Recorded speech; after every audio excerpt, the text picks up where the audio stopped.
Si je vous dis E comme événement, quel est l'événement qui a marqué votre engagement? À la limite, la prise de conscience que les créatures biologiques que nous sommes puissent être le siège de pensée d'une activité mentale, moi je dirais c'est ça l'événement qui pour moi est intéressant. Alors, j'aurais du mal à le dater précisément, mais voilà, en tout cas, ça tout le monde le sait, mais le fait de s'arrêter sur ça, comme vous savez, comme en science, c'est comme la pomme de Newton, même si elle est un peu mythique, ça veut dire c'est de prendre conscience de quelque chose qui est devant nous. Donc l'idée de croiser le biologique et le mental, c'est quelque chose qui m'a, je pense, c'est l'événement un peu déterminant d'une partie de mes activités. Ouais.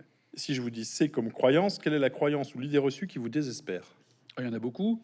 Si j'en choisis une, je dirais par exemple, peut-être une conception tragique de l'existence. Ce que j'entends par tragique, c'est au sens, vous savez, comme dans la tragédie grecque, où en fait les choses sont jouées d'avance, par avance, et quels que soient les efforts que les personnages vont essayer de déployer, tout est fait. Alors moi, voilà, je trouve que l'idée qu'il peut y avoir chez certains, chez nous, chez tout le monde, en fait, qu'à un moment donné, les choses sont jouées d'avance, qu'elles sont fixées, qu'elles sont. Alors, et je suis pas non plus dans un mythe du dépassement de soi absolu. Je pense que tout n'est pas possible, mais en tout cas, figer les choses, c'est quelque chose qui me semble, voilà. Vous disiez comment? Désespérant. Voilà. H comme humain, quelle est la femme ou l'homme qui vous inspire le plus? Alors, il y en a pas. Non, je veux dire par là, c'est plutôt là aussi, plutôt, je dirais, il y en a pas parce que c'est tous, sans être, je suis pas Gandhi non plus, mais je veux dire par là que je trouve que voilà.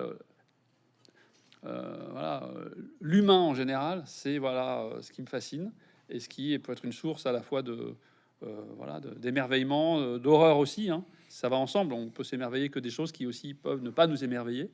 Et puis je suis très dans une optique anti-hiérarchie. Quoi. Je n'aime pas adorer des gens, je n'aime pas être adoré par des gens. J'aime bien l'idée horizontale de l'humanité en général. Voilà.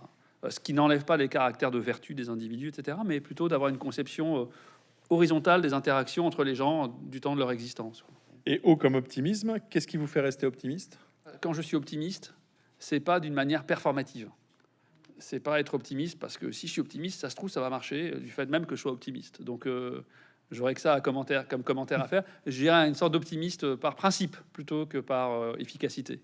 Ça ne veut pas dire que je suis toujours optimiste et on a toujours cette idée que beaucoup de gens mettent en évidence la possibilité de l'optimisme en mettant d'abord en évidence tout ce qui donne lieu de désespérer et de voir qu'est-ce qui reste comme support d'un optimisme. C'est un peu dans cet espace que je me situe.